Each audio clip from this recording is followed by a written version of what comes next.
बल्कि समाज की मुख्य धारा से जुड़ने का भी काम किया। उनके कारमा को आगे कि बाबा साहब अम्बेडकर ने 1932 में हम इस देश के लोगों को वोट डालने का अधिकार दिलाया था और आरक्षण का भी अधिकार उसी टाइम दिलवाया था बाबा साहब अम्बेडकर ने। और जब बाबा साहब अम्बेडकर को संविधान सभा में जाने का मौका मिला, भारत का संविधान लिखने का अवसर मिला, तो उन्होंने सबको एक व्यक्ति एक वोट और उसकी एक कीमत पर बाबा साहब अम्बेडकर ने मुहर लगाई और संविधान में लिखा। 26 जनवरी 1950 को बाबा साहब अम्बेडकर जब देश के महामहिम तत्कालीन राष्ट्रपति डॉक्टर राजेंद्र प्रसाद को संविधान की प्रति सौंप रहे थे तो वो हंस रहे थे।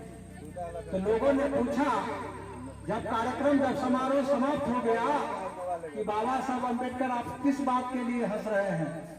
आप जिस समाज के लिए लड़ रहे हैं उनके पास रहने के लिए मकान नहीं है, पहनने के लिए कपड़ा नहीं है, जमीन नहीं है, नौकरी नहीं है, कोई रोजगार नहीं है, कोई कल कारखाने नहीं है, तो फिर हंस किस बात के लिए रह रहे? क्यों हंस रहे हैं? आखिर इसका क्या राज है? बाबा साहब अम्बेडकर ने कहा कि अब भारत का जो शासक होगा वो किसी रानी के गर्भ से नहीं पैदा लेगा, किसी राजघराने का नहीं होगा। हमने जो वोट की ताकत दिया है, इस वंचित समाज को, इस पिछड़े हुए समाज को, जिस दिन ये अपनी वोट की ताकत को समझ लेंगे, इस देश का शासक बन जाएंगे। इसीलिए मैं हंस रहा हूं। ये था बाबा साहब अम्बेडकर का सोच। 2020 को जोड़ दीजिए तो 72 साल हुए। क्या हमारी बिगड़ी हुई बात काम हमारा बना? नहीं बना। हमको रोजगार मिला? नहीं मिल रहा। रोजगार को तो छोड़िए, हमको बसने के लिए जमीन भी नहीं है, जिसकी चर्चा विजय यादव जी ने विस्तार से किया।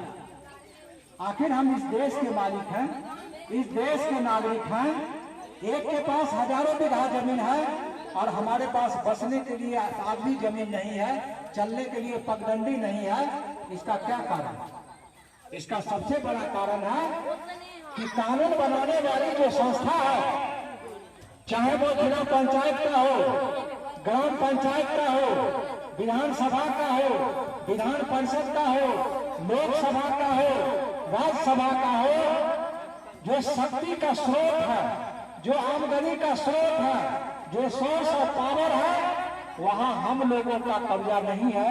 जबकि बाबा साहब अम्बेडकर ने कहा था कि उस तमाम शक्ति के स्रोतों पर, इन संसाधनों पर कब्जा वोट के माध्यम से होगा। हमारे पास वोट है, लेकिन उस वोट का इस्तेमाल, उस वोट का प्रयोग हम सही दिशा में नहीं करते हैं। बड़ी चालाकी से शब्द लिखता है मतदान।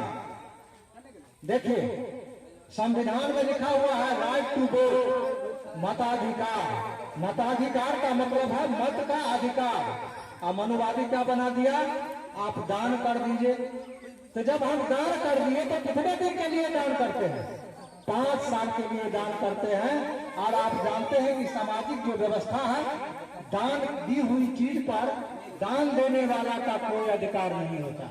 तो जब तक हम मतदान करते रहेंगे तब तक हमारी बिगड़ी हुई बातें बनने वाली नहीं है। इसलिए हमको मताधिकार का प्रयोग करना होगा। और जब मताधिकार का प्रयोग करेंगे, अधिकार का प्रयोग करेंगे, तो सोच समझ कर करेंगे। चंद पैसों में, जिसकी चर्चा आदरणीय विद्या यादव ने विस्तार से किया, मैं उस विस्तार में नहीं जाना चाहता हूँ। बात कि हम केवल चमार नहीं है, हम केवल दुसाध नहीं है, केवल कोयली कुम्हार और गुआर नहीं है। हम इस देश के मालिक हैं। जब समझेंगे इस दिशा में तो आगे की ओर भी हम इस पर काम करने का काम करेंगे। 1995 में साहब काशीराम ने कहा था, बहुजन संगठक उनका एक पत्रिका निकलता था, उसमें साहब काशीराम ने अपने एडिटोरियल लेख में लिखा कि दिल्ली के लाल किला पर नीला झंडा फहराऊंगा। साहब मर गए 2007 में। उनका वो सपना सपना ही रह गया। बाद के जो उनके उत्तराधिकारी हुए उनका क्या क्रियाकलाप है आज सभी लोग जानते हैं। बात होकर भाई चंद्रशेखर आजाद को इस दिशा में आगे बढ़ना पड़ा। तो जिस बात को बाबा साहब अम्बेडकर ने कहा था कि तुम लिखो कि इस देश के शासक हो, इसी बात को बाबा साहब को कांग्रेस साहब ने प्रेरणा लिया। कहां से? बाबा साहब ने प्रेरणा लिया संत शिरोमणि गुरु रविदास जी महाराज के वाणी से।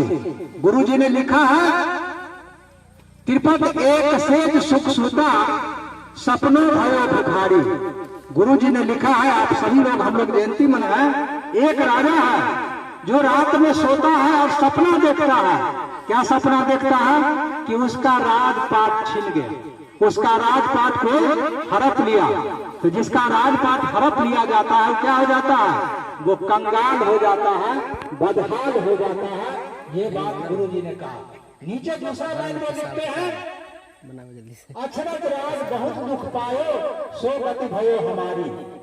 उस राजा का जिसका सपना में राजपाट चला गया वो बिल्कुल बिलबिला उठा, परेशान उठा। और हमारा जो दलित समाज है, हमारा जो पिछड़ा समाज है, जिसके पूर्वज इस देश के शासक हुआ करते थे, हमारे पूर्वज इस देश के राजा होते थे, सचमुच में चला गया।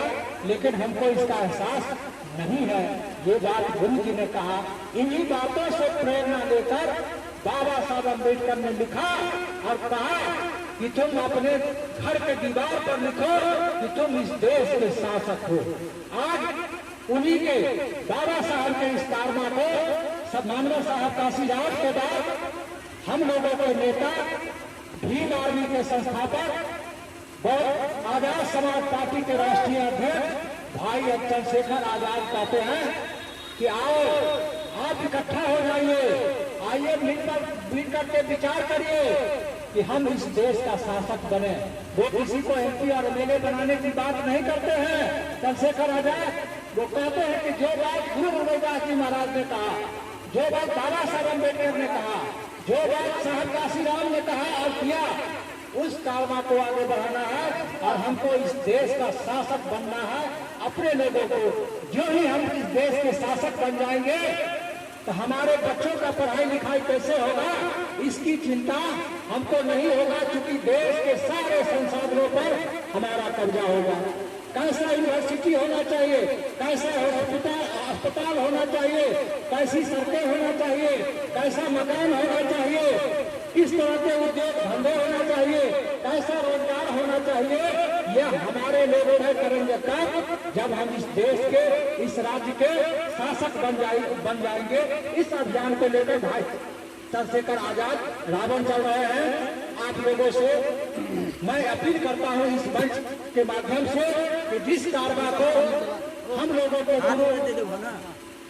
संत शिरोमणि गुरु रविदास जी महाराज ने अभियान चलाया, जिस अभियान को बाबा साहब अम्बेडकर ने चलाया, जिस अभियान को मनवर काशीराम ने चलाया, उस अभियान को आज हमारे नेता चंद्रशेखर आजाद रावण चला रहे हैं। उनका साथ दीजिए, इस देश का शासक बनिए और अपनी बिगड़ी हुई बातों को बनाइए। इन्हीं बातों के साथ मैं आप सबों के प्रति आभार व्यक्त करते हुए अपनी बात समाप्त करता हूँ। जय भीम, जय भारत।